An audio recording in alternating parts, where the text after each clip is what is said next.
Аз съм. Притесних се и забравих. Какво? На всичкото отгоре си бил и честен. Най-честният глупак на тая грешна земя. Ми да взема да те разцелувам. Да те разцелувам!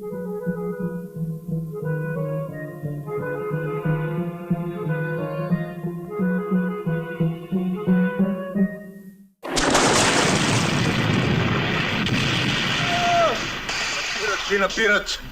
От всякъде ни свиха. Ние седяхме един до друг. Най-скъпото, което имахме, което ни пазеше и крепеше, беше нашата дружба. И никак не обичате баща ми. Не обичам дезертьорите. От районния комитет ме възложиха да проуча твоя въпрос. Не трябва да си родиш тая работа. В нея ще намериш много неприятни неща за баща си.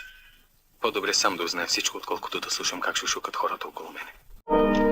Гледам как спокойно вървят хората. Винаги си мисля колко много грижи и тревоги струва това спокойствие. Нали ние няма да станем такива? Винаги ще бъдем ясни. Открити.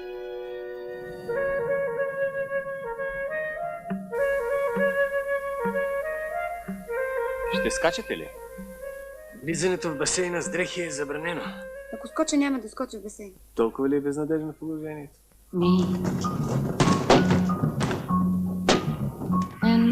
Това е Боян, естраден артист. Наистина ли сте приятели? Само за да дразним другите. Все чака да се скараме. Завиждат ми. Помисли.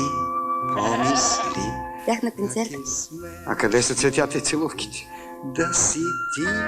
Да съм аз. Аз и ти.